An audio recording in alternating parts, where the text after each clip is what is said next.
E neste fim de semana, moradores da cidade de Camboriú, de Balneário Camboriú, receberam informações por parte da concessionária Águas de Camboriú que poderia ocorrer a falta de água nas torneiras das duas cidades, principalmente no município de Camboriú. Em relação a esse desabastecimento, um fator preponderante seria a utilização da água do rio por rizicultores, que reduz significativamente a vazão do rio no local de captação por parte da Imasa de Balneário Camboriú. E teve reunião, né, Adilson de Souza, para tratar do assunto. Exatamente, por isso nós estamos com Liara Rota Padilha, que é presidente da Fundação do Meio Ambiente de Camboriú, para sabermos o que a comunidade pode esperar a partir desta reunião e alguns questionamentos que durante a entrevista a gente vai abordar. Liara, bom dia, obrigado por nos atender. Bom dia, Carelli, bom dia, Adilson, e a todos os ouvintes. Na verdade, mais uma vez a gente está passando por um momento crítico, né? Não é novidade para ninguém, esse período de alta demanda de água é sempre crítico para as duas cidades, né? Mas coincidiu com um período de escassez hídrica, chovendo pouco, então realmente a situação está um pouco mais grave do que o comum, né? A gente realmente está passando por uma situação crítica. Eu encontrei no final de semana um cidadão, ele me enviou fotos, inclusive, mostrando a questão da escassez de água no Rio Camboriú e disse assim, não, porque os arrozeiros lá, o pessoal das arrozeiras é que estão levando água embora, tampando água lá em cima. Vamos deixar bem claro, até para não prejudicar também quem trabalha neste ramo, né? O que é permitido, o que não é permitido, e se vocês têm contato com esses agricultores para também pedir para eles dar uma amenizada, porque senão falta água para a população. O que realmente é verdade? Pois é, na verdade esse assunto é muito polêmico, né? Isso sempre se falou, mas na verdade hoje a gente tem uma visão um pouco diferente sobre tudo isso. Claro que é uma atividade que utiliza bastante quantidade de água, mas aqui no município de Camboriú, os rizicultores, eles já, inclusive, adiantaram, sempre ao longo dos anos, conseguiram mudar seu período de produção, adiantando o período de maior captação de água, justamente para não coincidir com o período de veraneio, né? Então, a situação é sempre muito complexa e geralmente a corda acaba estourando para o lado mais fraco.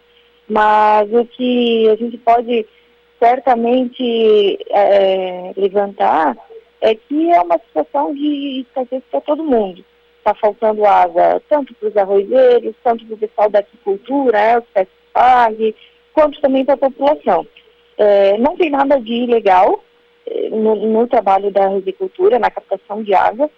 A grande questão é que pela legislação federal, né, pela Política Nacional de Recursos Hídricos, em situações de escassez, o uso prioritário é para abastecimento humano. Então, por isso que, eventualmente, nessas situações de escassez, acaba-se tendo um diálogo maior com os agricultores para ter um controle maior do que vai ser captado por eles, o que vai ficar de vazão remanescente no rio para depois abastecer a população. Então, essa conversa que se tem, né? Então, diante dessa situação, e diante até da experiência que nós já temos aqui em Camboriú, em Balneário Camboriú, fizemos sábado, quando a gente recebeu o alerta de baixo nível do rio, nós fizemos uma vistoria no interior, em conjunto com a Água de Camboriú. Eu fui representando a FUCAM, a Prefeitura, a EMASA e também a EPAD. A gente foi no campo justamente ver como estavam as situações das arrozeiras. E a realidade que a gente encontrou é que lá também tem pouca água. A maioria delas estavam com baixíssimo nível de água. Então, como eu falei antes, a situação é crítica para todo mundo. Ô Liara, bom dia, é o Caleb Moreno quem fala com você. Isso acaba causando um desequilíbrio até mesmo econômico para a cidade de Camboriú. Eu quero aqui passar a você, aos nossos ouvintes, uma observação do Jackson Fávero, que é nosso ouvinte e tem nos acompanhado na Rádio Menina, que ele fala o seguinte: bom dia, algumas nascentes foram dizimadas, seja pelo avanço do homem ou pelo plantio de espécies invasoras. Por exemplo, o produtor de água, que é um projeto da Agência Nacional de Águas, é um grande avanço. Entretanto, ainda temos em nossas morrarias plantio de eucaliptos, que é altamente higroscópico. E ele fala ainda, faz menção aqui ao doutor André Otávio Vieira de Melo, né, ex-promotor aqui de Balneário Camboriú, dizendo que ele faz muita falta, né, aqui à nossa cidade e que é preciso cada vez mais respeitar a outorga e sensibilizar que a água é um recurso natural limitado.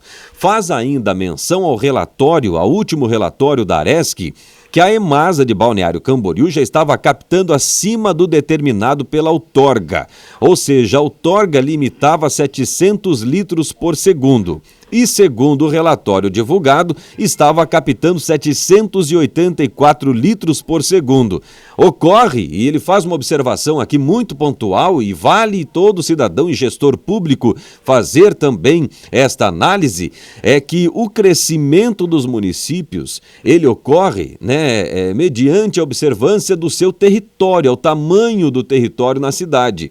Mas não se observa também a capacidade da produção de água. Infelizmente isso acontece. Se não mudar essa postura de gestão e também a administração, a questão da água pode se tornar cada vez mais escassa, não só na cidade de Camboriú, no litoral norte, mas em todo o nosso país. Você está de acordo, Liara?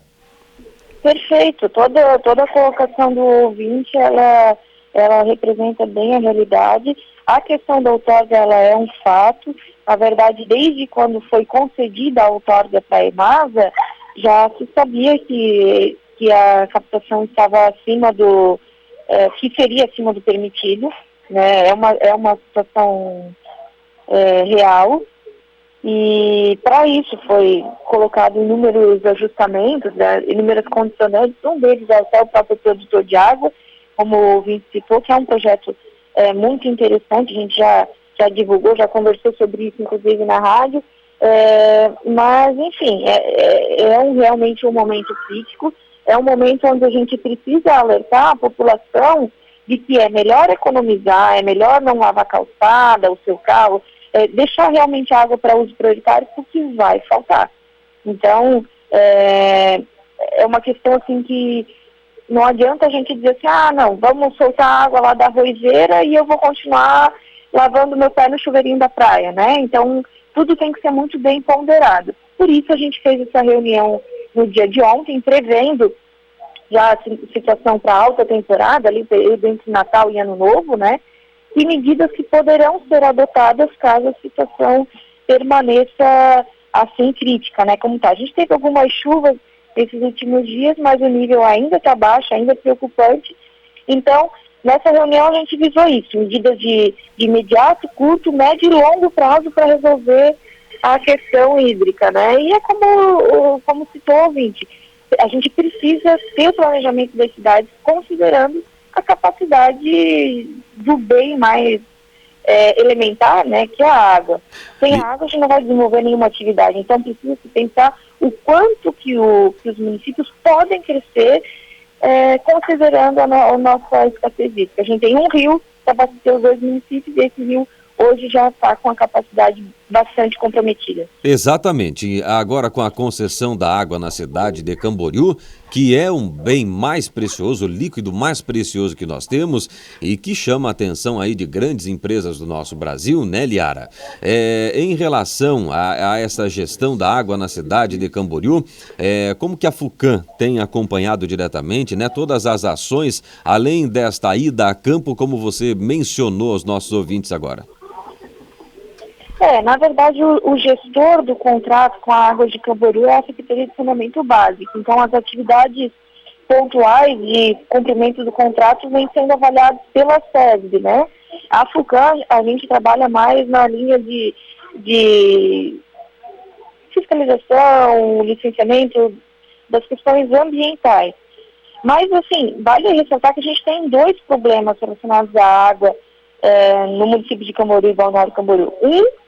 Especialmente em Camboriú, é a estrutura de saneamento completamente quase obsoleta, né? Que agora vem sendo feito alguns investimentos pela água de Camboriú, mas foram muitos anos sem qualquer melhoria em rede. A gente chega em 60% de perda de água tratada em Camboriú. Então, depois de captar a água do rio, passar por todo o tratamento, 60% dessa água chega a ser perdida. Então, são índices absurdos para uma realidade como a nossa, né? Então, esse é um problema. E o segundo problema é a pouca disponibilidade de água no rio mesmo, né? Que é o que a gente vem enfrentando agora, nesse momento mais crítico. Tá certo, Liara, muito obrigado pelos esclarecimentos aqui aos nossos ouvintes do Bote a Boca no Trombone. A intenção mesmo é de passar, né, uma mensagem, levar a conscientização de racionamento. Tem que racionar, tem que evitar o gasto exagerado, né? Muito obrigado, Liara, um bom dia para você e ótimo trabalho. Muito obrigado, Caleb. Só queria ressaltar mais um dos pontos que a gente discutiu na reunião rapidamente, e justamente por esse fato, né, de geralmente a corda estourar para o lado mais fraco, que são os agricultores. Dessa vez a gente vem trabalhando com a EPAGRE e foi um item bem aceito nessa reunião, que é de se criar um fundo para estiagem, porque sempre que é necessário abrir as quadras de arroz, os agricultores acabam perdendo a produção, grande parte da produção, e arcam com esse custo sozinhos, em detrimento não só do abastecimento urbano, né, que é o uso prioritário, mas a indústria hoteleira, o turismo, a imobiliária, a construção civil, né? Então é um setor respondendo por diversos outros. Então a ideia é de se criar um fundo, a gente vem discutindo isso com o prefeito Fabrício, o prefeito Elcio, de arcar com esse custo conjuntamente com os arrozeiros, né? Sem pensar em achar culpados, mas sim soluções socialmente justas. Mas é isso.